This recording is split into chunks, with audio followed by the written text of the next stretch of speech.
All right, okay, let's get started.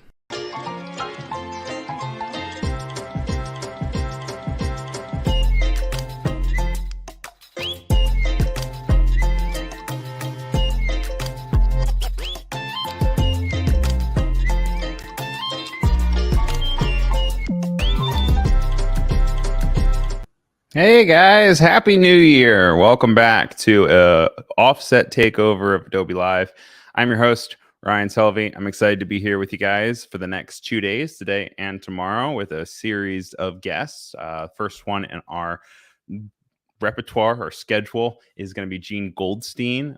Big fan of his work, found his stuff through online means. He is a animator, a comics creator. He is a musician. He is an art director, creative director. He has a lot of things in his little Swiss Army knife of a creative ability. If you guys have heard of him, I'm excited that you guys are here. If you have not, I'm excited to be the one to get to introduce you to cool people. And I think you're going to have a really good time talking to him. I just want to, before we get off started, I want to say hello to everybody in the chat. If you guys are over on YouTube, make sure you hop on over to Behance. Behance is where all the moderation and chat is happening. We've got some great people like Paco and Emra, Wade, Umacorn Clever, Annika, RB, Caroline, Jessica, you name it. Gareth's here too. Thanks for tuning in, guys. It's good to have you here. If you have any questions while we're conducting this interview over the next hour and a half, please, by all means, throw them in the chat and I will relay them to Gene. It's a very podcasty, interview style-esque approach to these live streams, which might be a little bit different if you're used to watching all the Adobe Live broadcasts. So just go with the flow and enjoy it and get to know Gene. So without any further ado, though, I would love to bring him in. So if you guys could please give him a nice warm welcome. This is his first time on an Adobe Live show. I'm sure it will not be his last, but please give him a warm welcome with initial hello. Hey, Gene, how's it going? Hello. Thanks for having You me. made it. Happy New Year. Happy New Year. Before we get things started off, I actually forgot to ask you this in the pre-interview. Is that a Toy Story? What would you call it? A tapestry. Tapestry behind you? I'm staying with my family because it's holidays, and I'm in my childhood bedroom, and I have this massive Toy Story tapestry that I think has been there for 20 years. I think it's coming up on 20 years. Yeah. It's made its way all the way around to being like super cool again. Like I'm That's sure kinda, in like 2005 it was super uncool, but now it's like super cool again. Full circle. Yeah. I think there's that, and then I have like a signed print of regular show from when I went to Comic-Con. I think it was like the first year that they were like announcing it or something. And yeah, it's got like JG Quintel and like the voice actors. That's incredible. I love regular show. Regular show is definitely one of my own inspirations, and we'll get into a little bit of your inspirations as well. But actually, before we do that, do you just kind of want to take the floor and introduce yourself and talk a little bit about who you are and anything else you want to kind of include? Yeah, you did a great job introducing me. A Swiss Army of skills is great. Yeah, I do a lot of stuff. I get bored easily. And we were talking about it before the show, but yeah, it's like, idle hands are the devil's plaything. And so I started in animation. That's always been my core passion. I've been doing that since I was like 12. Did a flash cartoon called Hyperboy when I was like 14. Hyperboy. Yeah. And did that. I did like 5 of those kind of through college. And then bounced around a little bit, did some freelance, worked in mobile games for a spell, and then started working in TV animation when I was 25. My first job was at Nickelodeon on a show called Loud House. I was a background designer. Did that for a while. And at the same time, at Nickelodeon, I made a short called Planet Panic, which was very successful, did great. I tried to get it made into a show for a few years while I was at Nick, and didn't happen. It's a difficult world out there for originals right now. And and so I worked with Warner Brothers a little bit after I left Nick, did some storyboards. and got into a band while I was doing all that, and a band called Q-Bomb. And yeah, and so now lately my newest thing has been, I wanted to get back to my roots a little bit of making animated shorts. And so I've been doing this series called No XP that was sort of designed as a way for me to, it was like designed backwards from the current landscape of how things are, where it's very short episodes, very simple and easy to make really fast. And so because I, What constitutes as really fast though is the real question. well, question, because for me it still takes a long time, you know, by myself it takes me, I could probably finish an episode in a month, quite honestly. Wow. If I was really like focused on it, even with my job, because I still, you know, work full time. But I'm really hoping to be able to expand and like hire some folks. Like I already have started getting some people to help.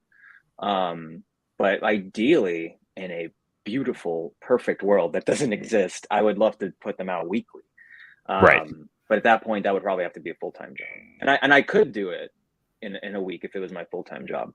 But you know, so yeah, but I mean, you know, we're not there yet. Getting there, but not there yet. So I released 5 of those, and that's probably what I'll be working on today. Yeah, so actually, just to give some people some reference, let's hop into our first segment, which is let's look at your work, and we can check out. I pulled 2 different episodes of that you have of No XP, and so let's check that out. Let's look at your work.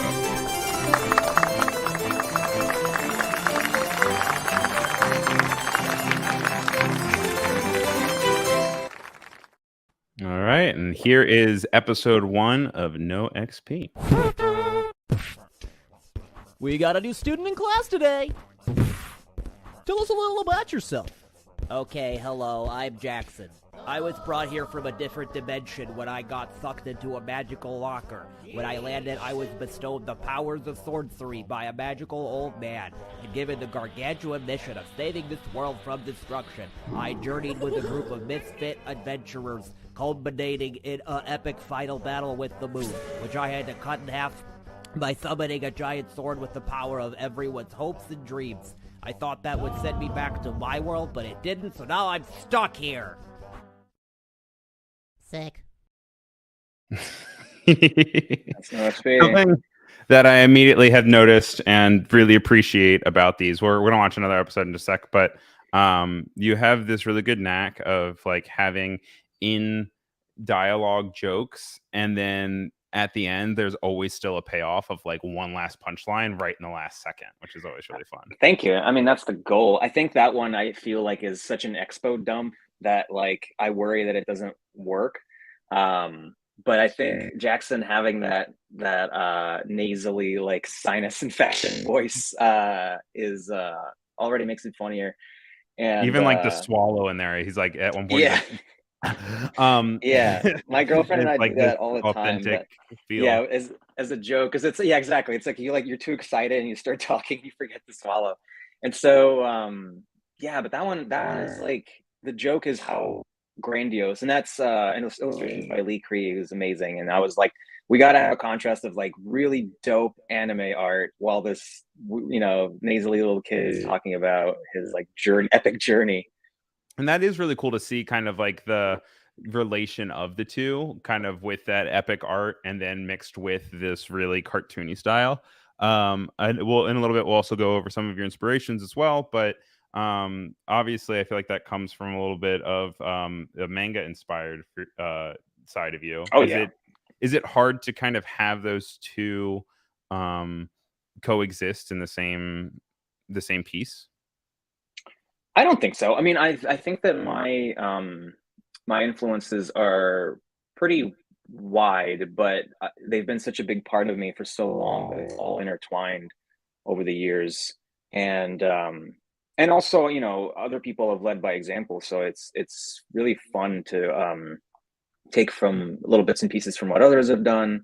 And yeah, I will talk about sort of how No XP took shape. But a lot of it just comes naturally to me. Like, it's just what I have, you know, talking about my childhood bedroom. I have a huge stack of shonen jumps here that I will not let anybody throw out, even though they're totally useless. And like video game magazines, like old, Like Nintendo Power or yeah, like I used to subscribe, and I had a whole row. I think it's like definitely over 100. wow. And then I was going to show off later, but I have all these like old Game Pros and like tips and tricks magazines that there's something about them that I don't know, like I still look back on them sometimes just to like go back to that sort of nostalgic, this is where I started kind of thing. Did you play any of Tunic before? Also, by the way, I do see did. 2 questions in the chat real quick. I'll bring them up in just a second. But did you Sure, ever yeah, play I did. Tunic? I did, and I have complicated feelings about Tunic because I absolutely loved it in the first like 2 acts. And then it gets into that steep difficulty curve. Yeah. Like I got never the made it final past that. boss, drove me crazy. Like I am not somebody who walks away from a challenge. I've played Souls games, but my God, like it was like infuriating. And also the way the complexity of the puzzles starts building up, I was like just pissed off. I was like, I cannot. And so I think it was great up until that point. And I think they overdid it. I think they went too far. Well, one of the reasons I bring that up, though, is just because within it, a big portion of that game is very inspired by this retro feel of these old game manuals that they have, which like is also nostalgic to me as far as like a bit of a callback to kind of that Nintendo Power or game magazines. And I did like that. I thought which that was I thought was a really cool thing that I've never seen in a game before to kind of be so tongue in cheek. Yeah, that was kind of blowing my mind when I was playing it because it really does throw you in with no explanation. And I'll pull a neat trick. I'll tie it into no XP. I think that what that game does, where it introduces stuff in piecemeal, and it's like it'll give you a page of an instruction manual, and then it says like this is how you do this, even though it's like page 6. It's like it's not even, but somehow it gives you exactly the info you need. When I was starting on no XP, that was the challenge of if I'm making these as, let's say, TikToks. It's a different landscape than when I started, because when I started and I was doing like Hyperboy, you would just make a 5-minute, 3 to 5 minute short, whatever, put it out online on like Newgrounds. This is before YouTube even. And people would, people would find it, respond to it, like it, whatever. Eventually things shifted to YouTube. I was busy just kind of doing other things during the rise of that animation scene, doing, I don't know, trying to find a job. Lame. I know. Well, I have a job now. So now it's like, well, how do I get back to that? So coming back into it and seeing where things are at, it's like, man, yikes, like everything is this short and you have to get people's attention like that and keep their attention. And so I had to work backwards from that. And so like, I was like, all right, I'm going to make these basically, monochrome. There's yellow. There's like the yellow, but it's all just black and white. I figured out a cool way to, here, I'll start presenting, show one of my files. Speaking of which, Dorina asked, what software do you use the most for your animations? And Christelle Richard said, so curious to see how you animate this kind of drawings. Do you use several layers or do you modify the shapes? Which I think is a great transition. Yeah, it is. So I work in Animate. I still call it Flash all the time. Because I actually grew up I started when it was like Macromedia Flash. It was ancient history. That tracks with Newgrounds.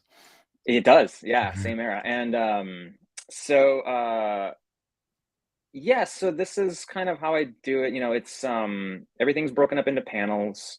What were the questions again? The first one was just what software to use most for animations, which you were saying was Animate. And then the other one was curious to see how you animate this kind of drawings. Do you use several layers or do you modify the shapes? I use several layers. Let me open up an older one. I'll open up that one we just watched because that one I think would be a good reference point. These are the early ones are not meant for anybody else to see, like the work files or to pass off, I guess. So they're not as organized as I would be if I was handing them off. But everything was designed to be quick to make, quick to, concept out, et cetera, et cetera. So each panel has its own symbol. And then from there, it's just however many layers I need. I don't have like a strict hierarchy or anything for these. And this was a pretty simple panel to do. It was just Jackson bursting in. When it gets to actual character animation, let's see.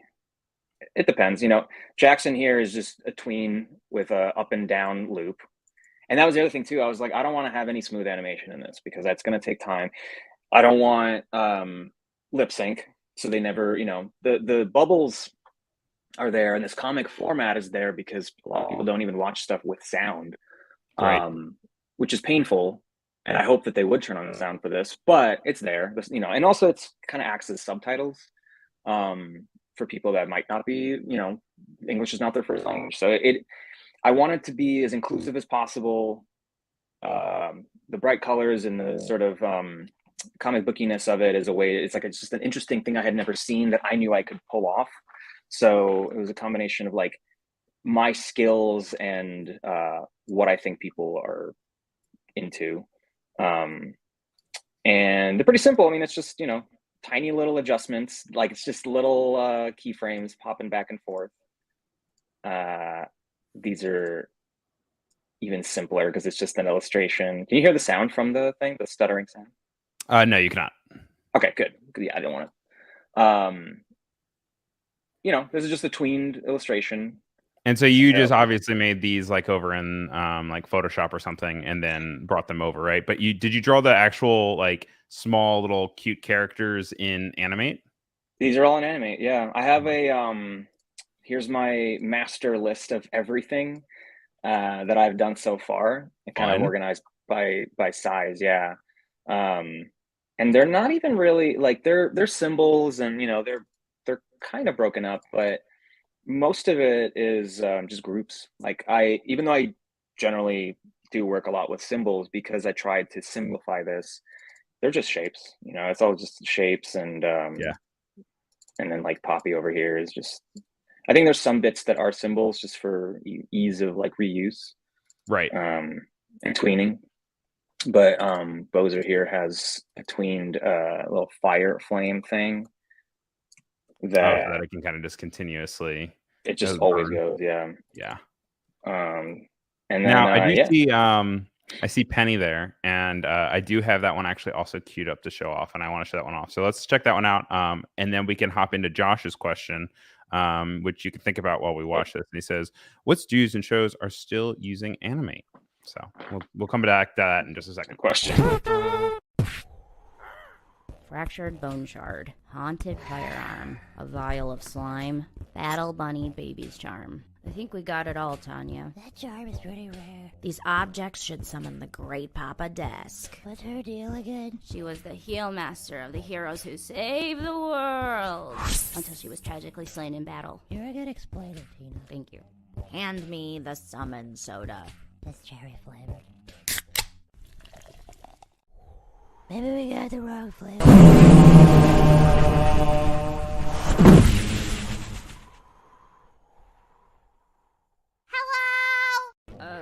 Oh, great Papa Desk. Call me Poppy. Oh, great Poppy. We beseech your epic healing powers. Okay, are you missing limbs? Did you get poisoned? Were you burned by hell flame? Did you get stabbed? Oh, no. Tanya just has a big zit. Tomorrow's photo day at school. Okie dokie! I think my tonsils grew back. See, that's what I'm talking about. It's just that last little like final jab at the end. And that one actually in particular is my favorite. I think it might be the first one that I found. Like through, I mean, I'd already followed you for it, but that was the first one I was like, what is this new series? And I just love the character development of everyone. I love the voice acting, the scripting. Like when she's like, you're a good explainer. Thank you.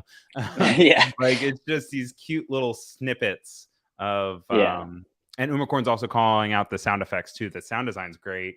It's just my mouth. I have a, I have kind of a complicated relationship with animation because like, when I started, it was such a passionate thing. I was just doing it for myself, for Right. fun. And then work comes in, and once career and passion starts to intertwine, like it becomes, you get burnt out, you lose a lot of the spark of fun. And before I did the Planet Panic short, I did it as a comic, where every page was animated, every single panel was animated. And that's still up. It's planet-panic.net. Oh no, .com. I think it is .com. But let me double check that. But it is .com. But again, at the time, I was working a job I wasn't passionate about, and I was like, I want to tell this story. I want to try to break into animation. I'm just going to do this thing. I'm in a different part of my life now. Like, I've been in animation. I did get burnt out, and I'm on the other end of it now, trying to figure out what that balance is. And so when I was thinking about what I want to do next, like with my animation career, I was like, I want to get back to making my own stuff. But I really did not. I was hitting mental blocks of parts in the process that I knew I would dread. And it was like sound effects. Yeah, there it is. And I didn't want to do this again, because I did try this again with a different comic called Robobo during lockdown, which was like a more Instagram forward animated comic. But I did like 4 installments and I got tired of it. So I was like, okay, can't do full color, can't do complicated characters. I just don't have the well of stamina that I used to. I have a life and a job. Like I just don't have that kind of. I mean, that's just a lot of bandwidth across the board. Even even if it is your full time, it's like you already have to create the story, the characters, the layout, and everything. Then you have to do the color, then the animation. It's like that's a lot for one person, especially. So I simplified, and for me, one of the mental blocks was sound effects. So I was like, I'm pretty good at doing sound effects with my mouth. I always have been, and so I was like, I'm just gonna do that. I made funny little loops with my mouth because I always beatbox around the house. Like, I just made my own stupid little beats. My girlfriend hates it. So I took all these things that I kind of just do because I'm a antsy, silly person, and I was like, I'm just gonna fold it all in. And I was hoping that it would feel very like very me, like very just somebody really just like poured this out of themselves. And so I appreciate when people like the sound effects, when they like the music, when they like the voice acting, because it's 90% of it is me. Like Poppy and Tina in that short are voiced by my good friend Gianna Ligamari, but just because I didn't want it to be entirely voiced by me, I need to have some variety. Right. But it's been fun to just get back to that core of like, screw it, I'm doing everything myself. I don't want to be tripped up by somebody else's availability, somebody else's time. As much as I love working, I'm in a band called Q-Bomb, and like as much as I love working with them, it now is a bigger thing. Now that we have a manager, we have a label, we have 6 people in the band, and so 6 people, great. wow. 6 people, yeah. And so and I was managing for a long time. Like when I was doing development on Planet Panic, I was doing the band stuff as an outlet, and it was just like a way to vent out all the frustration, because there was a lot of frustration in development.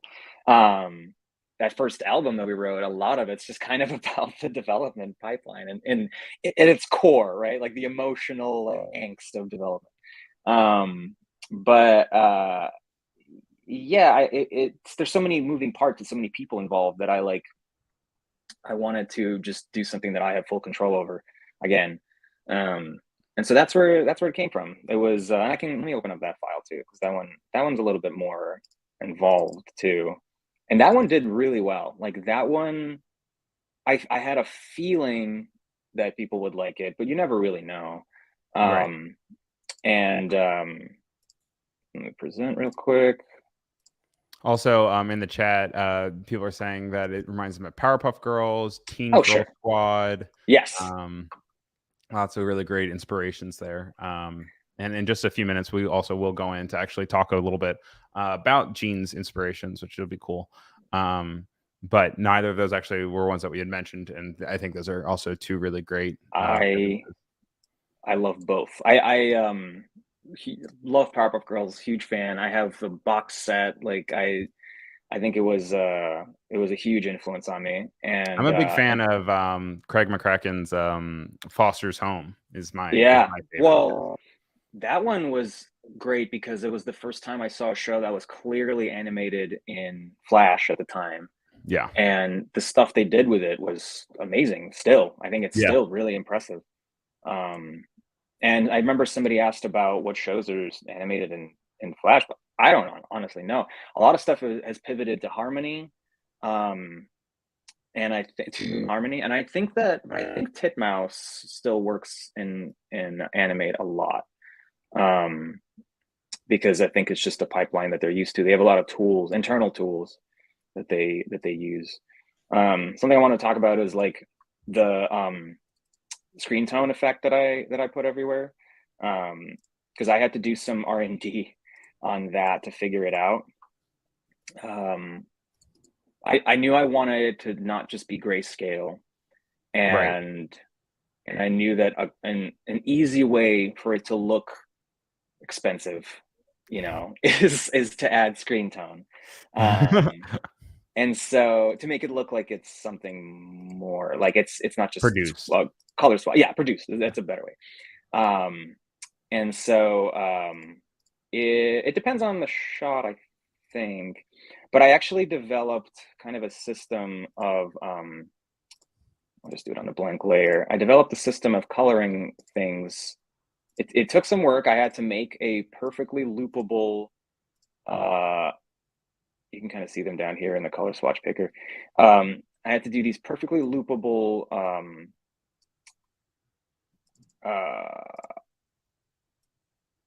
like boxes of images. like, Yeah, I'm trying to think of like what the word is. And so I made them. I exported out different versions of them. Let me see if I can do that. It's tricky because Flash, like, this is part of the R&D. Animate, when you select a new color, it like shrinks it to, I think, 100% size, but I actually need them to be bigger. Anyway, I don't know if that'll be that exciting for anybody else. But yeah, it was an easy way to get this sort of textured feel, make it look more produced, like you said. Again, part of the mental block that I was dealing with when going into these was I didn't want to have to do any post processing. Like I didn't want to have to take these into After Effects, deal with all of that. It's just an extra step to it being frustrating, especially when you're in the home stretch and you're just like making tweaks. I just want it to be done. So when I I want it get to be it out done. there. So these are all, this is, by the way, a preview of the next one. Ooh. But can I make a time after? Here's a good example, actually. There's a transparent version of that Screentone that is just the dots. Oh, cool. That is these kids. So anytime I need a background element, it's this version of it. Which is interesting. And it's cool that you kind of have your library there that you can then just pull from and apply it to different shapes that you have in the background. My shading is a little too overzealous. Yeah, so here's a good way to show it, I think. Yeah, you can see there's like a solid dark gray, a medium gray, light gray. This is, I think, it's like just black dots on white. This is lighter, and then this is just a black dots again. So, yeah, it took some doing. It took some figuring out. I kind of slapped the first maybe like 2 together, and then I was like, no, I gotta like optimize this. And I spent like a few hours like making it really easy to use, because I did start planning to how am I going to be able to hand these off to people eventually, and so I had to start thinking a little bit more, I had to think smart. Well, that's also to be expected too. Like, you're still developing the world and you're developing the characters, you're developing the cadence, like all at the very beginning. And then once you kind of have your roots down, then you can kind of then evolve from there and find ways to expedite and make things easier. So makes sense.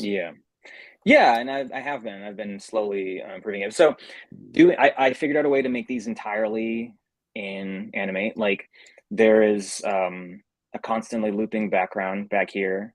and something I did in advance, knowing that I would have to upload these to like at least 3 different aspect ratios, right? Yeah. Is everything is centered in a square. The actual, so this is what the actual stage size is it's just a square. It's always going to be reliable. Right.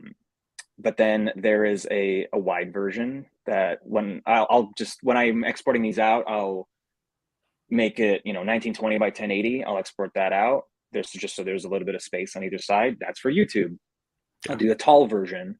That's for TikTok or whatever, Instagram for Reels. And so I just crank them out. And that way I don't have to export out the frames, take them into After Effects, export out a thing. It's like I try to make it easy. And so maybe it's not the best process on paper, like like a studio might not do it that way if they have people who do post, if they have Right. people who do compositing. I don't. But once again, yeah, this is just you in making your own project. Yeah.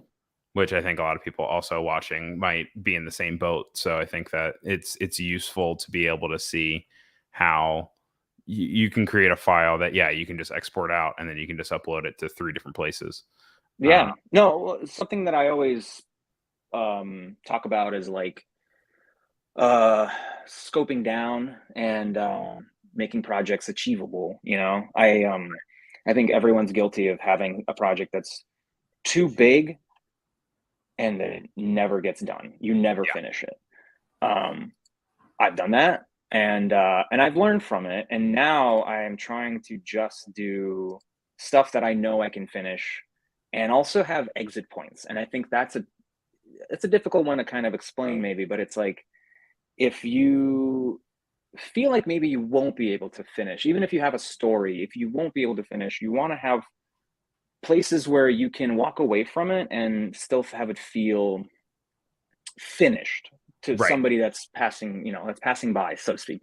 Planet Panic was that, where I did just the first chapter. I have a whole 3-arc, story, 3-season thing planned out, especially after going through development. But when I was doing that comic, I was like, I don't know if I'll be able to do all that. So, and I'm pretty sure I wasn't. So I was like, I just got to finish this first chapter. So it was like just figuring out that. And with no XP, it's these bursts. I call them bursts of 5, so it's like, okay, I can do a short, no problem. Next milestone, I can do 5. And then, so now I'm working on them in groups of 5. I'll release them in groups of 5. And just so that even if I do have to drop it, if I have to quit because something comes up, life happens, like it won't feel like I completely gave up. Even with Planet Panic, I was working on it, and then I reached a point where I had gotten my job at Nickelodeon. I had done all these other things. I was busy, but I was like, I can't not finish this because I'll hate myself. I never finished the Hyperboy series. I never finished the 6th one, and people still will ask me about it, and it drives me crazy. Who knows? Maybe in 2035, you'll just randomly be like, you know what? I need to work on an old project. I did. I had a moment. I think it was last year, where I was like, hey, I got nothing else going on. What am I going to do next? This is before No XP, I think. And I was like, I think I could maybe take a crack at doing the 6th episode of Hyperboy. And I actually boarded out a lot of it, thumbnailed out a lot of it. And I just wasn't in that place mentally. Like I was just like, no, I finished it when I was like 20. Yeah. And maybe someday I'll come back to it. But I feel like now you have those boards, maybe it's just another 5 years again. And then, it's just Well, I'm not going to animate it. So the plan for that is always like, I would have to kickstart it and get a team together. Right. But would anyone care? The fans that do ask for it, I don't know if it's enough to justify hours and days and weeks and months probably of work. So, but anyway, so real quick, this is like one I'm starting where it's just roughs, and you can see like my roughs are pretty clean, and everyone makes fun of me for it. I do these in a sketchbook. I do the thumbnails in a sketchbook because I always prefer to do that. Like it gets ideas down faster. And then I go into here. I'll take these off so you can see them better. I'll go into Animate and I'll rough them out. do the dialogue. This is where I work out I'm a poor man. This is where I work out the timing, you know, like the sort of the flow of it. Vega Jack is now a pool guy, and has these war flashbacks to being an experiment. Whoa, that's anime, great perspective. That's great. The anime bulging eyes cliche. These are sneak peeks. You guys are getting this is probably not going to be out for a month. But whatever, I don't care anymore. And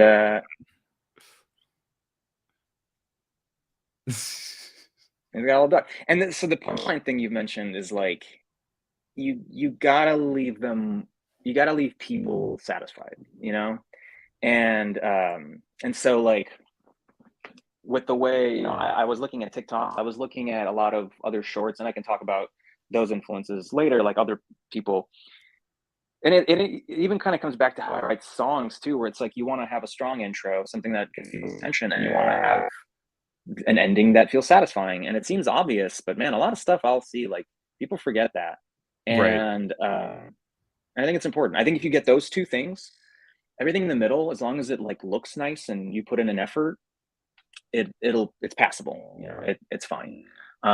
It's like a anecdote where you got to get people's attention with a hook.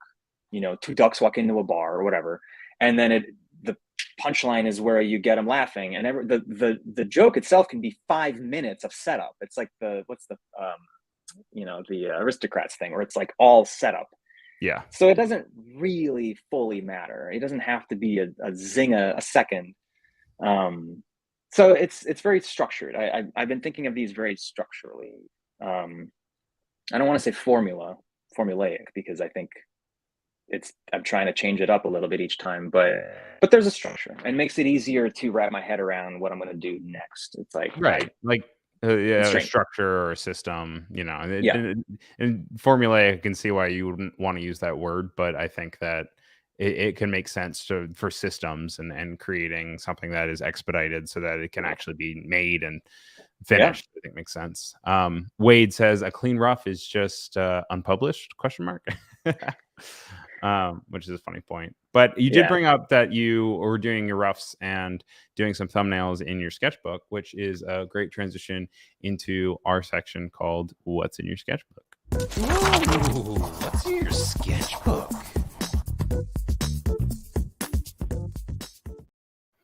So you were kind enough to send over some shots of your own sketchbook that you have. And they are as delightful and sketchy and still kind of bizarrely polished as I would dream them to be. And do you want to just kind of walk through a little bit of your brain with these and how you approach a sketchbook? Like what do you think when you sit down to sketch? I honestly don't sketch. I don't doodle like idly, you know, like I don't, maybe at some point, but for years now, it's kind of it's an exercise in like developing for me. Like I have to polish an idea. And so when I sit down and I'm working on something, it's what I want to get to, and I don't know how to get to it. So I have to iterate. And so these pages were, the one on the left is a background that I knew I would show. It's in the next episode that hasn't come out yet. And it was like the idea of that there's the giant sword that Jackson used to split the moon. It fell down into the city. And that is a big set piece in the world of No XP. Like it's just there. And so I had to kind of figure out what the sword looked like. I kind of got one, honestly. And I figured it out, and then I polished it, and I could show what that ended up looking in the actual short. But there's like little bits and pieces from other projects. I don't like dedicate a page to just one thing. At the bottom, you can see probably the earliest drawings of Vega Jack. And I was still figuring out the style of what I wanted these to look like. And again, thinking, reverse engineering it, where it's like, well, I know they're basically stick figures with blocky bodies. And so you can see like early Bowser, with the horns before I settled on that like split horn thing. And then on the right is very early Poppy and some other characters, but it's like trying to figure out. Poppy was just like a girl at one point, not a bunny girl. There's like a monkey there. Just trying shapes. I draw so small. Like when I'm sketching, I draw so small because I don't want to be bogged down with detail. And I do. Like if I start drawing big, I gets overwhelming. Also, these things are seen on a phone this tiny, and so Right. that's part of it. Shapes, just shapes, silhouettes, concepts. Get them out quickly. Do them over and over again until it feels good to draw. Okay. And if it feels good to draw, then it probably is pleasing to the eye. That's kind of how I feel about it. And you can kind of see that in the top right, right? Like with Yep. how many just iterations of how many Yes. times, and they're all slightly variant, but they're all kind of still within the same vein of just trying to find that good, like this feels good to draw feeling. Yeah, and there's some like other students in there. Like there's concepts for just other kids in Jackson's class, and then the bottom half of that is the building that Bozer works at, Pow Corp, and there's like a mall too. There's going to be an episode in a mall, and so you can see there's like a flatter building, and but then it's just like the same spire because I knew what the shape language is going to be. It's a very tall spire in the middle of the city. It's very imposing, very like monolithic, and so it's just iteration. Just start this, do this, do this, and then I eventually accidentally kind of was like, wait, what if it's just black? What if it's just all black? And I like sketched it in, and that was the last one. And then I liked it. It's like the tall, glossy black building, which will look nice in frame. You know, it's very eye catching. It evokes a certain ominous, evil corporate feeling. And so you can see it in the third episode or in the fourth episode, and it'll be used a lot. Like there's going to be plenty of reuse for that. Yeah, that's also the scary thing. Is like when you're working on something like that, it's just knowing that it's something that you plan to reuse over and over again, and you're like, well, I gotta like it because if I don't like it, I'm stuck with it. Yeah, so I've some of those I've polished to death, like the Jackson's high school establishing shot. That was the first background I ever did. And maybe still my favorite. I don't know, but it was. I didn't have the process down, but I think it looks great. I'm really proud of it. It like there's a lot of little details in there, and it just like came together nicely. I'm trying to figure out a way to make it so that I don't have to keep drawing new backgrounds. But even Vega Jack's, the one where he's the pool man, like it. I have to draw like the rich guy's house, and I'm like, I gotta do another background. It's like, but I found an easy way to do it. Like I found some shapes that evoke the feeling while keeping the style. There's a very like specific style to their world too, which is this like cutified version of like Final Fantasy JRPG nonsense, where it's like I could totally see that. That's good because I hope it comes across. It's like unnecessarily detailed things, but how do I do that with way less? It's like this bizarre thing where their technology is always like such elaborate like nonsense shapes, and so yeah, but it's just stuff that I also like. It's stuff that I always enjoy designing, and a world that I would love to like live in. So absolutely, it's fun. I also have another one of your sketchbook pages that you sent over with a lot more of these reiterations of finding a character. Some that I'm like, are they gonna make it? Are they not gonna make it? Because there's some goofy looking ones here.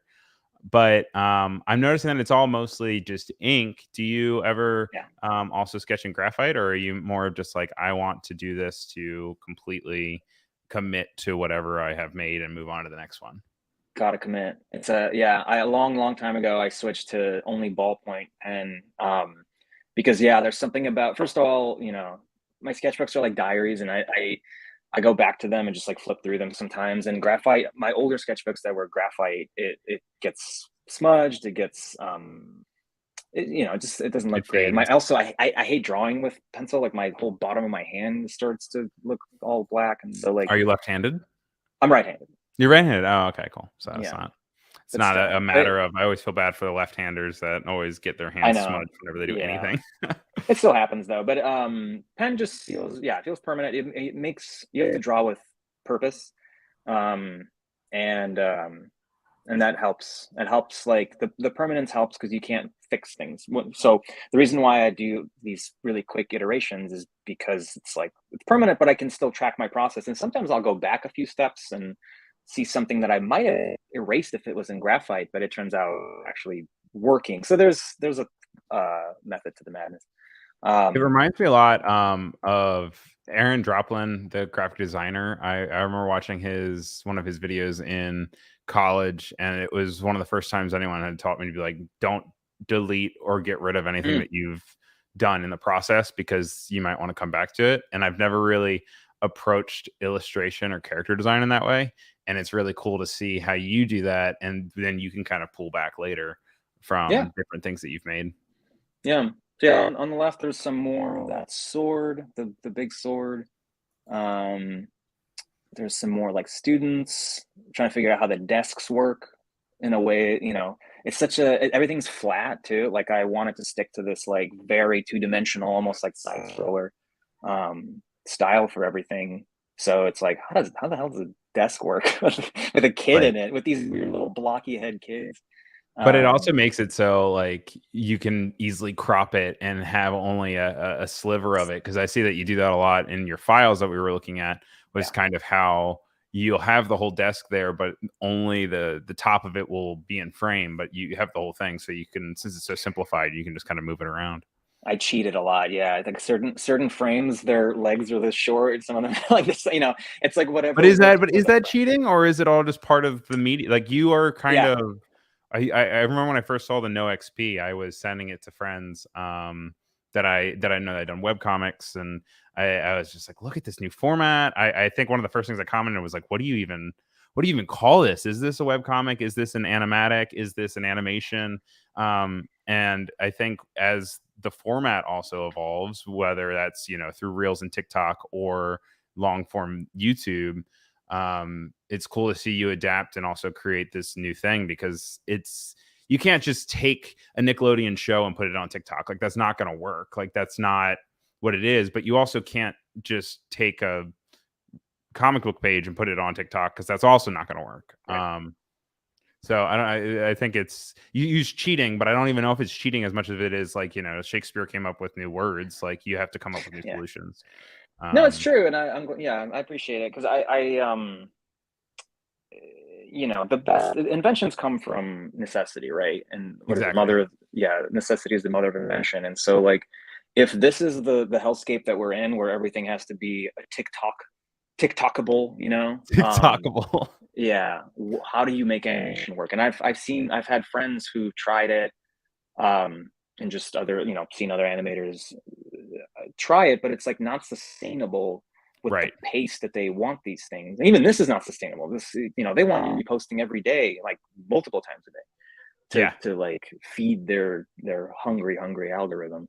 But it's also about enjoying the process. So I'm kind of trying to figure out a medium between like, and I love limitation. I think it's fun. I think that when you have a blank canvas, it's the worst. But if I create all these parameters for myself, it starts to narrow the scope as well. So it's like, okay, I have to be funny and appealing within this little narrow box. And so that is a more interesting challenge. Right. And then on the right here is the little boblin that Bozer gets into a fight with in his short. And man, I went through a lot. Like there was certain characters, and I was also trying to figure out who I wanted the fifth character to be in their party.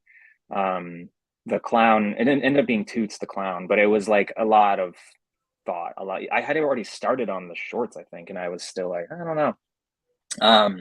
Now, are you watching anything, or are you flipping through anything when you're doing these, or do you just sit down with just a sketchbook and then just go at it?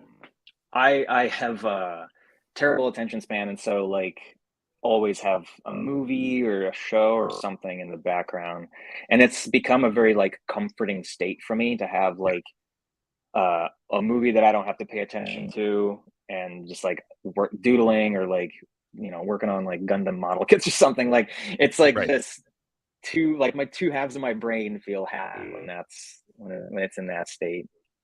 And then Daniel's also asking, would you ever use an iPad and pencil versus pen and paper? I've tried, you know, I like my girlfriend has, and I think the feel of it isn't right. Like I can't walk away from it.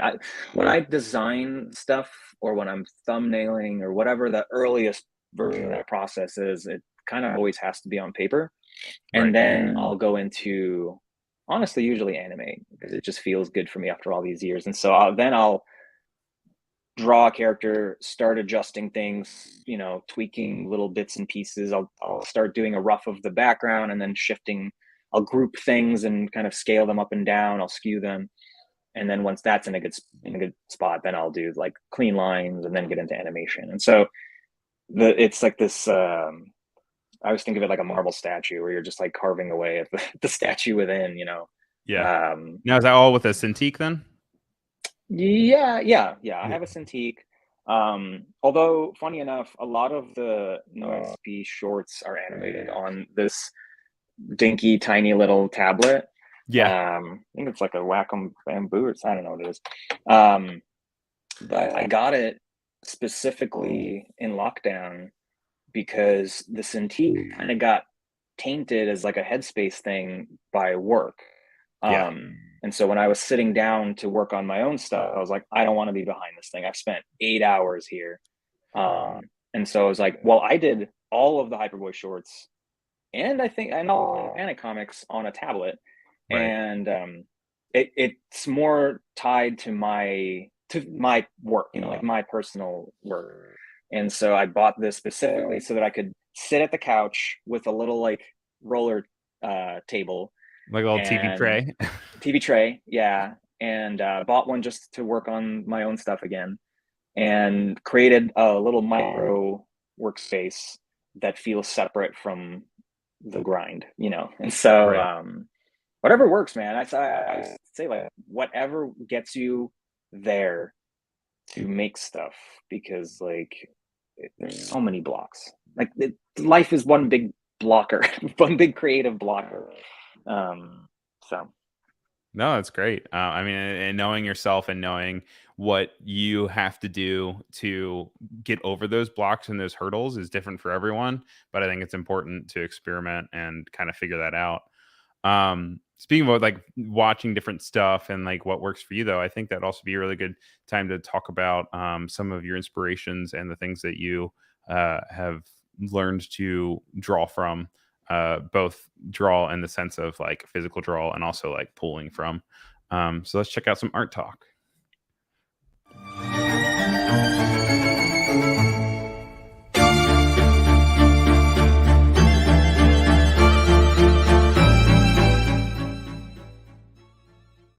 So as far as inspiration goes, one of the first people that you mentioned when we were talking about people who different inspire you was Akira Toriyama. And a lot of people will know him as the creator of Dragon Ball. And he's Japanese manga artist and character designer. I went ahead and I just grabbed, you had mentioned he had his own one-off Kawa, which I had never heard of. And so how long have you followed his work? And was this kind of something that you did as a younger child, or is this something that's more of a recent inspiration? Both, interestingly enough. I mean, I think that, you know, I loved Dragon Ball as a kid, like all 12-year-old boys in the 90s. And love Dragon Ball Z. This cover of Game Pro has a giant Super Saiyan Goku. And I think this is probably what year is this? But yeah, I mean, over time, 2002, yikes. It sounds about right. And so, you know, over time, you know, I kind of walked away from it a little bit. Then I discovered all these other things that he had done. And Koa is probably one of the first, I think Sandland was the first, but Koa was the first one, like one shot that I've read of his that just like felt so different, but then, you know, big muscly dudes yelling and screaming at each other. but it's About so to fight. charming. About to fight.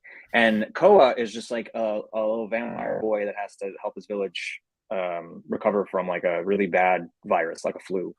But it's so simple, and especially when because these are color pages, but eventually they get into black and white, and you can really see like how masterful he is with just a very simple character in a panel, and you can absolutely, I think, see the from here to no XP. You know, like it is. I love the minimalism of it.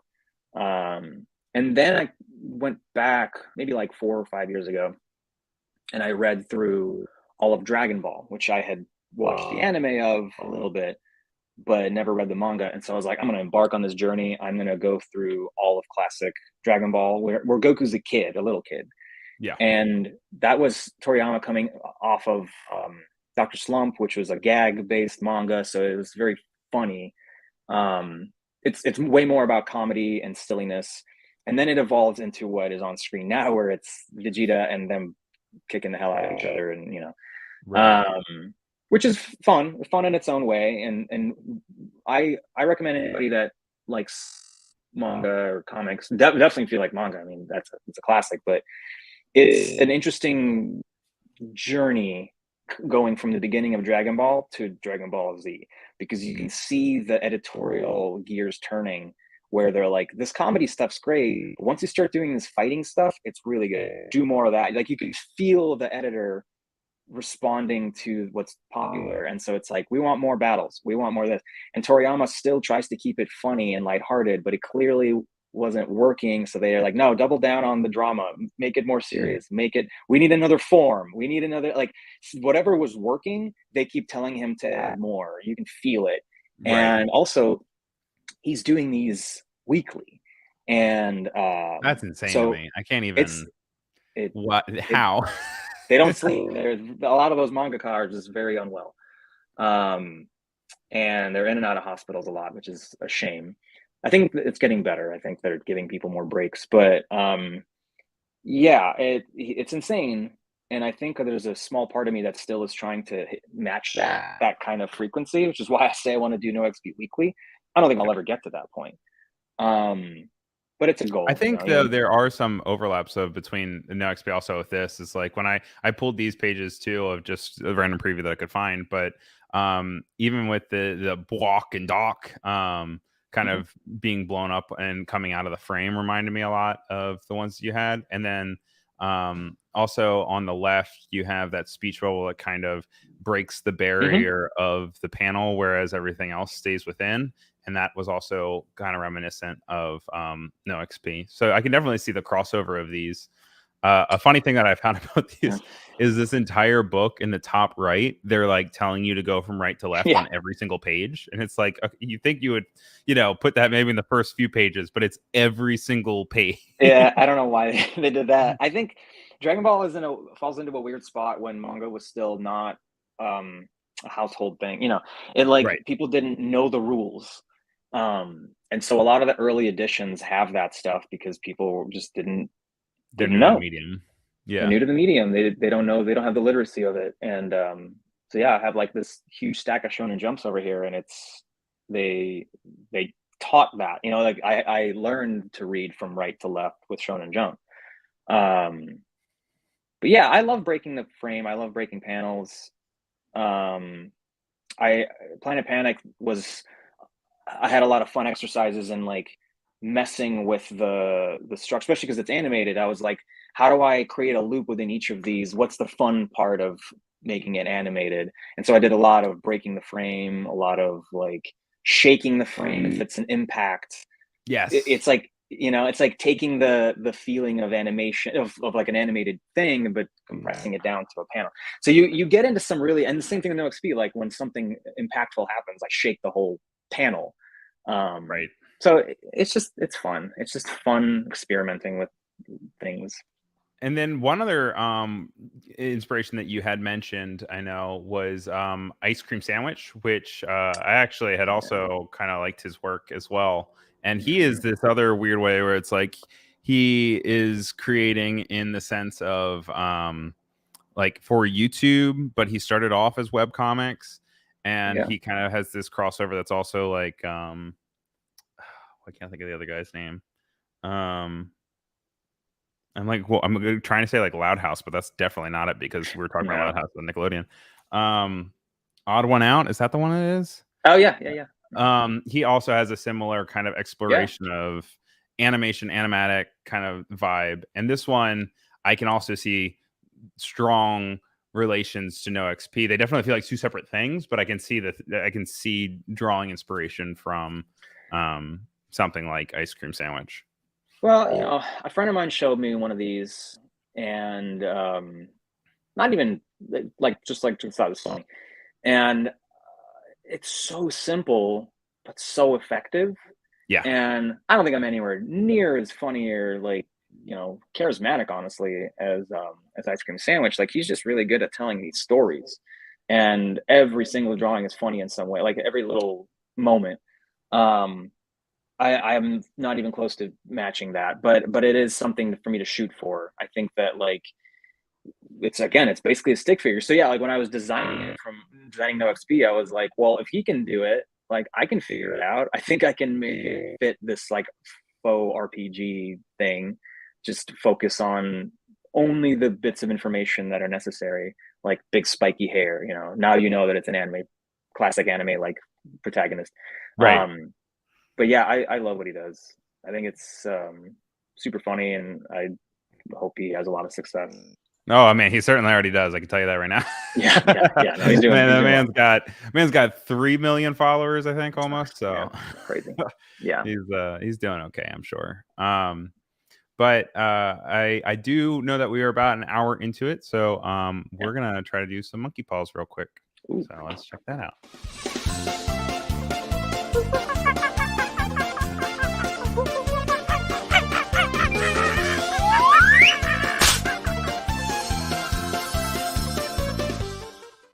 Now, do you ever struggle with any carpal tunnel or any sort of issues with your hands? Thankfully, no. No? And I think part of it is moving away from drawing full time. Right. That's not what I do right now. So, but I have had wrists. I've had like tendonitis. It never became carpal tunnel, but I had like consistent sort of pain through my like left tendon, and for like months. But I think that was more from video games, to be honest. I think that wasn't from drawing. It was probably a combination of the two. During lockdown, I certainly got it between drawing and video games, and I got like a wristband and stuff. But then Anna Davis-Court, who is a wonderful illustrator who streams also on Behance, she kind of introduced me to these monkey paws. So as a means of offset, I've kind of been including them halfway through. And I'd love to guide you through how to do these guys. So it's pretty simple. It's just 4 different stretches. You just go and you put your hands out front like this, and then you bring it in like that, like a little monkey paw. She normally goes ooh, She says it doesn't work if you don't do it, so I always say ooh, But that's the first monkey paw, and then you go down and you do the same thing. You bring them in. Ooh, Oh, I always feel that one a little bit more. Release, and you flip them over. I haven't done these in a while, so I'm like really feeling it as I'm doing it. I'm trying to keep my face neutral. This one was the hardest one. Then you bring it in like with these guys, and then the last one. This one is always the hardest one for me. Is you point it at yourself. Oh, that's the one. I always feel that one. Always. So you shake it up. Obviously, you don't want to hurt yourself. If it hurts at any point, stop. I'm definitely not a medical professional. But then I just normally go through. I just do all 4 again real quick. You can do this as long as you want, whatever feels good. But whenever I do these offsets, because I do them every single episode, by the end of the week, like I feel great, and then I neglect it and I have to go all the way back. But that's good to do. Yeah, no, it's just like, and it's also a lot of the other exercises that I've ever seen with carpal tunnel have freaked me out, because they're like ones where they're like, take your hand and like pull us back. Bend it. And I'm like, I'm gonna like snap my wrist or something. So it's always very nice to have that one. But also I'm seeing a few other people coming in the chat, like Kendall and Barbara. And Dorian is saying such a cool exercise. Yeah, well, I cannot take any credit for it, but it is something that is great to do. Next up, we have. I know you were talking about actually the books to your side. So if you would be willing to, I'd love to see your collection. Could I see your collection?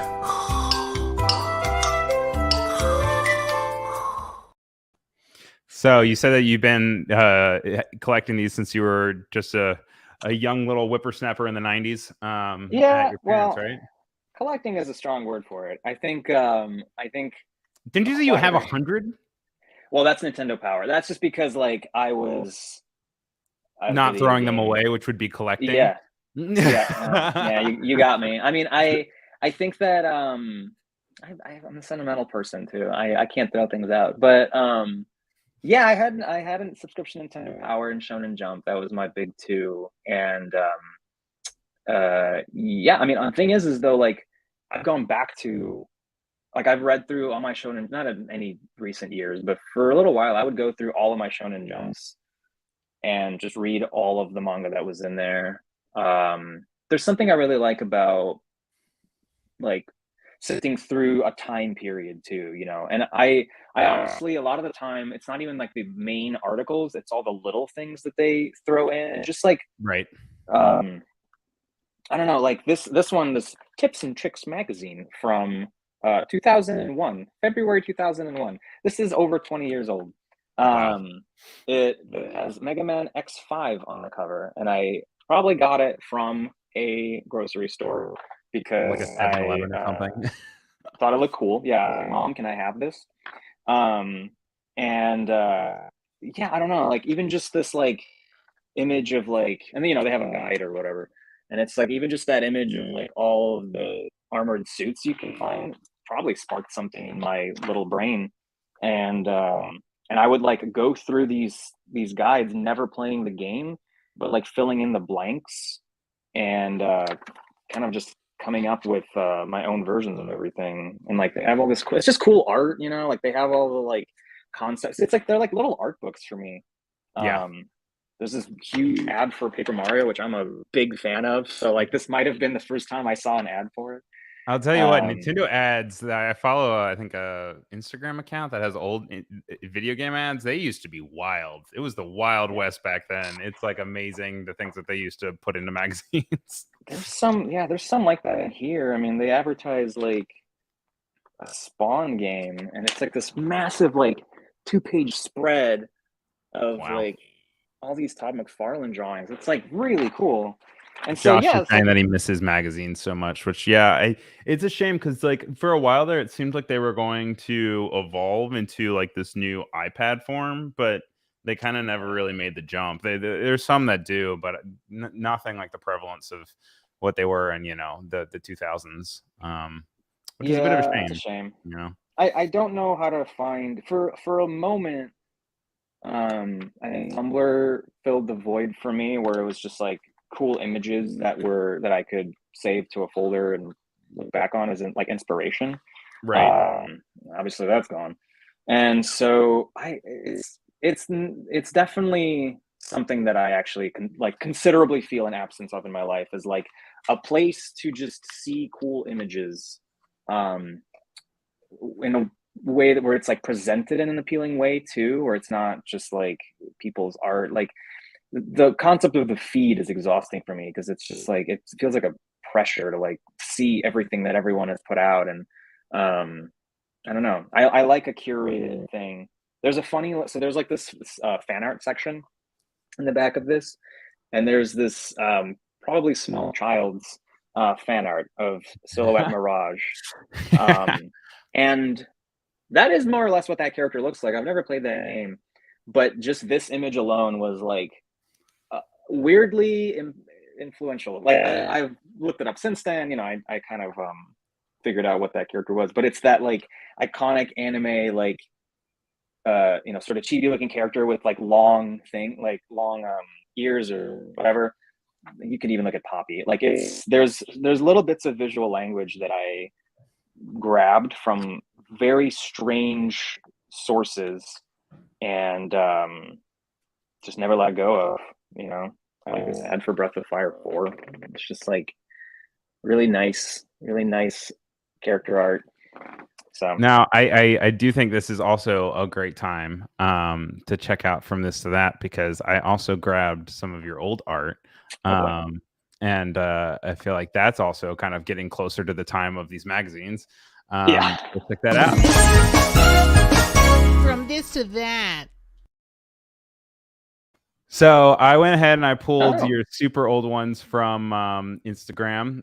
You have obviously put the Instagram filter on there. That was very big in 2012, which made everything look like a dirty lens. I don't know why we all did that, but it's such a thing.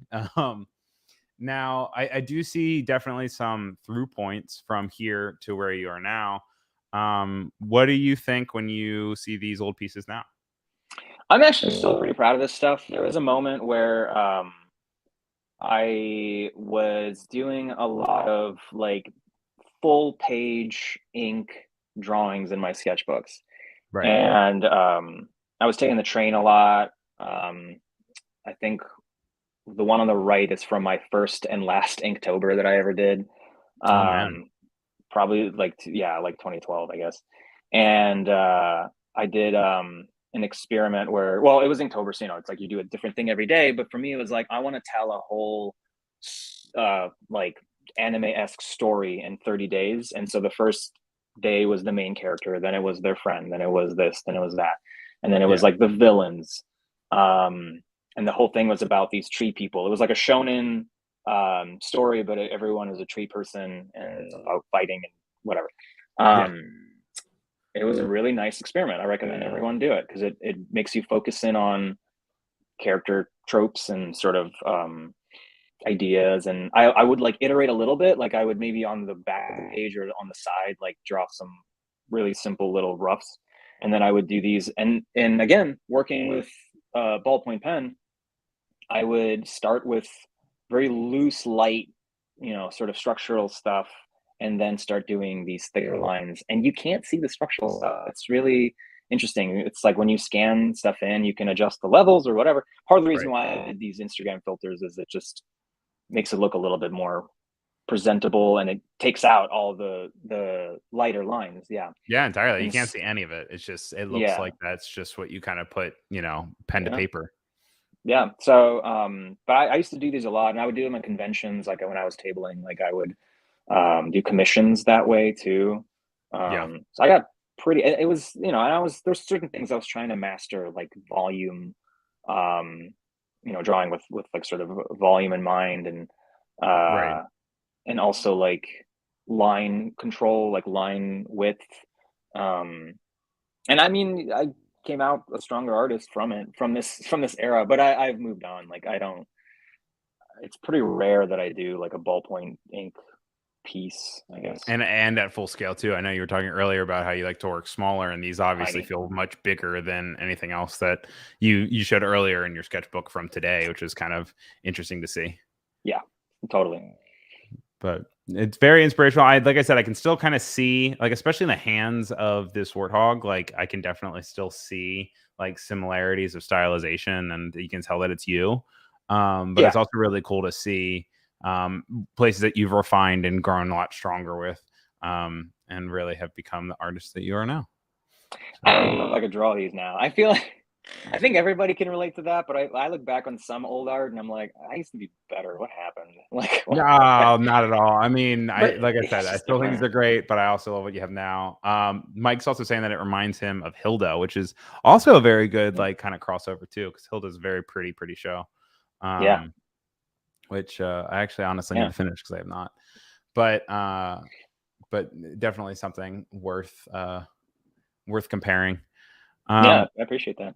And then we have about 10 minutes left of our show, which time flies when you're having fun. But one last segment that we have not done yet is I didn't know that was there. What? I didn't know that was there.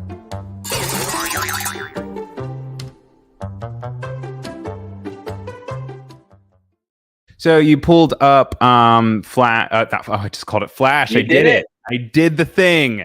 You pulled up Animate earlier, and you were showing us a little bit of a process. Is there something in Animate that you use all the time, whether it is super low hanging fruit for you or something that you found out way later in life that you can't live without anymore? There's a lot, but Animate is an interesting software because I feel like it has, Adobe's added a lot to it over the last couple of decades. But so there's a lot of stuff that I've never even touched, and I honestly probably would maybe have more fun with the process if I like did some research. I've never touched like the bone systems or any of that. But something that I learned is maybe like a couple years ago that had changed a lot. Like it opened up a lot of opportunities, or I don't know, like I guess avenues. Is that you can add filters. Not just, it used to be just movie clips, and that's what I kind of grew up with, that knowledge. But somebody was like, no, you can put it on like basically anything now, and that blew my mind. And so this is a good example of it, because like Jackson's here on top of this panel, and I wanted to separate him out a little bit more and not, just have it look, again, it's one of those little things. It's like little touches that make it look more produced, and I wanted to give it that white graphic designy outline. And so what I will do is you can click on a keyframe or select, you can select all the keyframes in a layer, which is what I did here when you want to add it. And then what I'll do to get that effect is I'll make a glow through the drop down, and then set the strength to 1,000 and set the blur to like 5 or whatever. You can adjust this, and I'll show you. So like if I do 10, it'll just get thicker. Oh, so it's actually just a glow. Oh, interesting. It's just a glow. And I don't even think the quality really matters. High usually just makes it a little more crisp, I guess. I don't know. But yeah, and so I'll do this all the time. Like I will make these, and I do a lot of graphic design stuff in Animate, just again, what I'm used to. It's fast. I don't really, I do too many things all the time to sit down and learn like Illustrator. Right. So I crank things out in Animate, and this is how I do. I'll add strokes sometimes, I'll do that. But when it's a moving object, this was a game changer for me, because now I can have a moving thing, and if I select all those frames and I add that glow, it just makes it look a little nicer. It makes it pop in the frame. I'm trying to think if there's any other examples of it. But yeah, I love the little head jiggle too. Yeah, a little. It's just fun things. Dorian wants to know if you make tutorials for Animate. No, I don't. Never hopped into the educational side of things. No, the closest thing is to educational side is the podcast that I do called Creative Blog, which is how we originally connected. But this is that background I was talking about earlier, the school. This was like me kind of trying to figure out the style of how I wanted these to look. So I feel like I kind of threw the kitchen sink at it. And then real quick, I'll come back to that other thing. I wanted to show, wait, actually, no, that's not the one. That's not the right file. Well, I might as well show this background. Yeah, this was the finished POW Corp building. Cute. Yeah, the black really did pay off for it. Like it definitely stands out, makes it the center of attention. And another thing that I've also meant to call out earlier is I just like how with the panels you're working within a square, so you don't need to have these crazy shapes, but the crazy shapes add a lot of character and feeling to it. So I really like how you play with the shape of the panel, even within your frame. Yeah, I do them for the establishing shots. They usually kind of settle into a square because I don't want to distract people. Right. But with these, it has to, again, get people's attention, make it something striking. I love designing these little buildings too. These go through a lot of iteration. I'll sit there and slightly adjust the look of them, like just like slightly shifted so that the silhouette reads. I'm a crazy person. Too much. I'm too much of a perfectionist, and I think it honestly holds me back in some ways. Aren't we all? But Though? well, yeah. And then there was this sword background. I do want to show it off. The face. Oh yeah, This is you can see the teacher in the front here, but yeah, it is. It was a lot. Like this was a lot. It was a lot. It was fun, but it was a lot, and I had to like figure out how to do like a glossy looking glass thing with the sort of constraints I've given myself, because it's supposed to be Right. this like weird galactic thing. Um, but yeah, it's fun. I forgot what I was talking about before. Yeah, I mean we're just about at time. I Yeah. would say obviously we can find you on Instagram and on Twitter at Gene Goldstein, but I know you meant a little bit of creative block. That's also something that That's what. people can check out.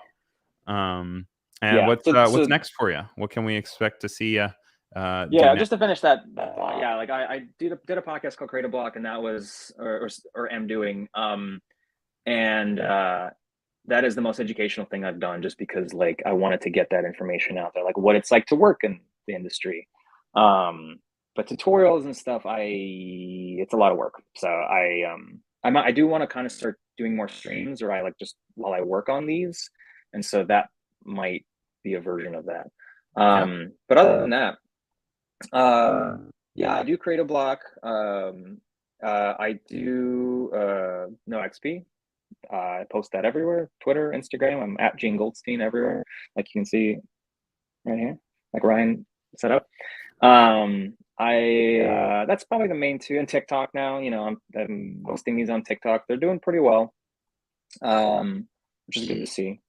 And I'm in a band called Q-Bomb. We're at Q-Bomb Band all over the place. I do a lot of like work for that, like creative, artistic stuff for that, as you can probably imagine. That is more of a collaborative project. I try to bring more people in than just me. Right. But I kind of act as like a curator, a creative director. And I think that's about it. That's That's a lot. fantastic. Well, it was a pleasure talking to you. It was great seeing your process. Thanks for thank you. really opening it up, showing us your sketchbook, showing us kind of your process and your working files. Means a lot. Like I said, I'm a fan of No XP, so I'm really excited to see where that goes. And I'm excited to see what comes next with you. Got big plans, Ryan. We'll see if they happen. They will. We're manifesting it, and I'm throwing it out there now. But thank you again, and we will talk to you real soon. Thank you. Have a good one. All right, you too. All right, guys, I'm gonna disappear for about 5 minutes, and then we'll be right back. So stay tuned for more Offset when we bring on Troy. So thank you guys so much, and I'll see you in a minute.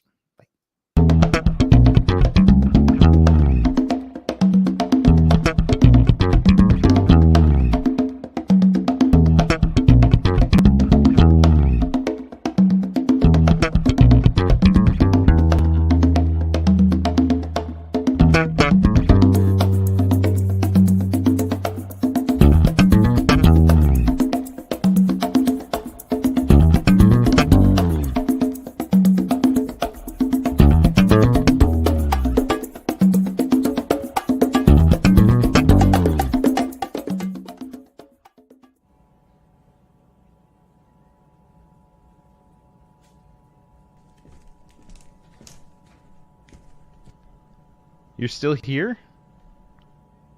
It's over. Go home.